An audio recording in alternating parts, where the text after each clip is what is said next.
دنیا کی سب سے بڑی ٹیلیسکوپ بننے جا رہی ہے ELT کے نام سے، ایکسٹریملی لارج ٹیلیسکوپ، اور یہ ٹیلیسکوپ بننے جا رہی ہے شمالی چیلی کے اندر ایٹاکاما ڈیزرٹ جو سدرن ہیمسفیئر کے اندر آتا ہے، زمین کے جنوبی کرہ کے اندر، اور یہ بنائے گی ESO European southern observatory. ESO European ملکوں کی ایک ایسی بڑی آرگنائزیشن ہے جو اپنا اسپیس ایکسپلوریشن سے ریلیٹڈ جو کام ہے وہ سدرن ہیمسفیئر کے اندر کرتی ہے، اور دنیا میں اس وقت سب سے زیادہ جو زمین کے اوپر ٹیلیسکوپس ہیں وہ اسی علاقے کے اندر ایٹاکاما ڈیزرٹ کے اندر شمالی چیلی کے اندر ہیں، کیونکہ یہاں پہ سال میں 320 دن سے بھی زیادہ موسم خشک رہتا ہے، اور جو خشک موسم ہے بغیر بارشوں کے جو موسم ہے وہ کائنات کی کھوج کے لیے، آبزرویشن کے لیے انتہائی موزوں ہوتا ہے۔ یہ جو ELT ہے یہ ایک ریفلیکٹر ٹیلیسکوپ ہے، ریفلیکٹر کی بھی نیسمتھ کیسگرین ٹائپ ٹیلیسکوپ ہے۔ اس ٹیلیسکوپ کا جو پرائمری مرر ہے 39.3 میٹر قطر کا ہوگا، اور یہ ایک سیگمنٹڈ مرر ہوگا، مطلب یہ جو مرر ہے وہ ایک ہی سیگمنٹ کا نہیں بنا ہوگا بلکہ اس کے چھوٹے چھوٹے پارٹس ہوں گے، اور اس کے اندر ٹوٹل 798 پارٹس ہوں گے، اور ایک پارٹ جو ہے وہ 1.4 میٹر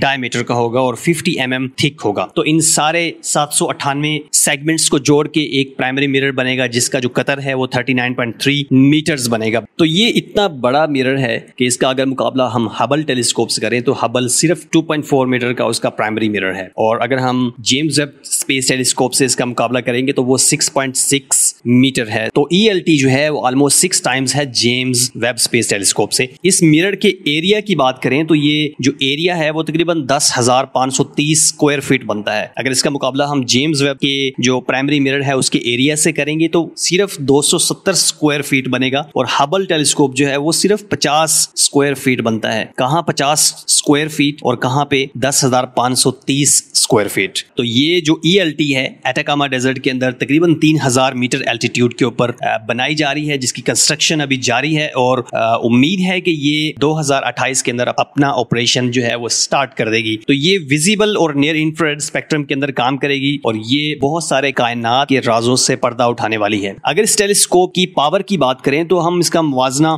کیونکہ جو موسٹ فیمس ہیں ہبل اور جیمز ویب اس سے مقابلہ کریں تو تقریباً 250 گنا ہبل سے زیادہ لائٹ کلیکٹ کرے گی۔ جیسے کہ اگر ہم انسانی آنکھ سے اس کو اگر کمپیئر کریں، انسانی آنکھ کتنی روشنی کلیکٹ کرتی ہے اس سے تقریباً 10 کروڑ گنا زیادہ، 100 ملین ٹائمز زیادہ لائٹ کلیکٹ کرے گی۔ زمین کے اوپر اور بھی بہت سارے ٹیلیسکوپس ہیں جن کے پرائمری مرر کا ڈایا میٹر لگ بھگ 10 سے 12 میٹر کے قریب ہے، لیکن اس سے بڑی کوئی ٹیلیسکوپ نہیں ہے، اور یہ جو ٹیلیسکوپ ہے بہت بڑی ہونے والی ہے، انلیس کہ اس کے بعد جو اور بہت سارے ٹیلیسکوپس بننے جا رہی ہیں، جیسے کہ 30 میٹر ٹیلیسکوپ جو ہے وہ بننے جا رہی ہے، اور جائنٹ میجلن ٹیلیسکوپ بننے جا رہی ہے۔ تو اس کا جو سیکنڈری مرر ہوگا وہ 4.2 میٹر کا کانویکس مرر ہوگا، اور اس کا جو ٹرشری مرر ہوگا وہ 3.9 میٹر کا ہوگا۔ اب ہم بات کرتے ہیں کہ یہ کیا کرنے والی ہے، کائنات کے رازوں سے کیسے پردہ اٹھانے والی ہے۔ تو اس کے جو آبجیکٹیوز ہیں، اس کے جو مقاصد ہیں اس مشن کی، وہ کیا ہونے والے ہیں۔ اس مشن کے مقاصد کے اندر ایکزو پلانٹ ہنٹنگ ہے، دوسرے ستاروں کے گرد گھومتے سیاروں کی کھوج ہے، کیونکہ اس کی ریزولوشن پاور جو ہے وہ بہت زیادہ ہوگی، اس لیے جو دوسرے سیارے جو ہیں، دوسرے ستاروں کے گرد سیارے جو ہیں، ان کے ماحول کی اسٹڈی کرنے کے لیے یہ بہت اہم کردار ادا کرے گی۔ ستارے بننے کے دوران ایک جو ڈسک ہوتی ہے جس کو ہم پروٹو پلانیٹری ڈسک کہتے ہیں، کسی ننھے ستارے کے گرد یا بنتے ہوئے ستارے کے گرد ایک ایسی ڈسک ہوتی ہے گرد کی، گیس کی، جس کے اندر پلانٹس بن رہے ہوتے ہیں۔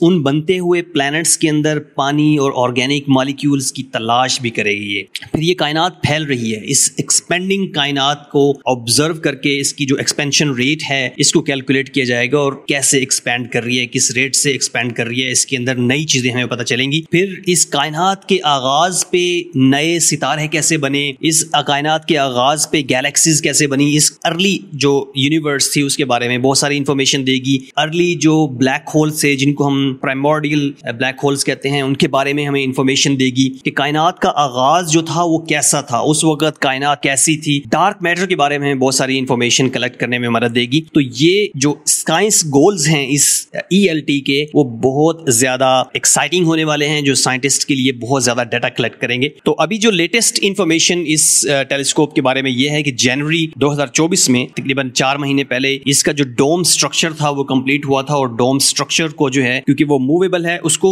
فرسٹ ٹائم موو کیا گیا تھا. بہت ہی سلو ہے اس کی موومنٹ, تقریباً 1 سینٹی میٹر پر سیکنڈ, لیکن اس کو سکسیسفلی اس ڈوم کو موو کیا گیا تھا, اور یہ جلد ہی کمپلیٹ ہونے والا ہے. 2027 کے اینڈ پہ 2028 میں اس ٹیلیسکوپ نے کام کرنا سٹارٹ کر دینا ہے. 12,000 کلومیٹر دور دو چیزیں 1 فٹ کے فاصلے پر رکھی ہوئی ہیں, تو یہ ایزیلی ان دو چیزوں کو ڈیفرینشیٹ کر سکے گا, ان دونوں کو سیپریٹ دکھا سکے گا. تو 650 نوری سال کے فاصلے پر دو جسم اگر 15 کروڑ کلومیٹر دور ہیں اور ہم سے وہ 650 نوری سال کے فاصلے پر ہیں, تو یہ ٹیلیسکوپ ان کو سیپریٹ دکھا سکتی ہے. دیکھتے رہیے ایسٹرو ساکی. تھینک یو سو مچ. اللہ حافظ.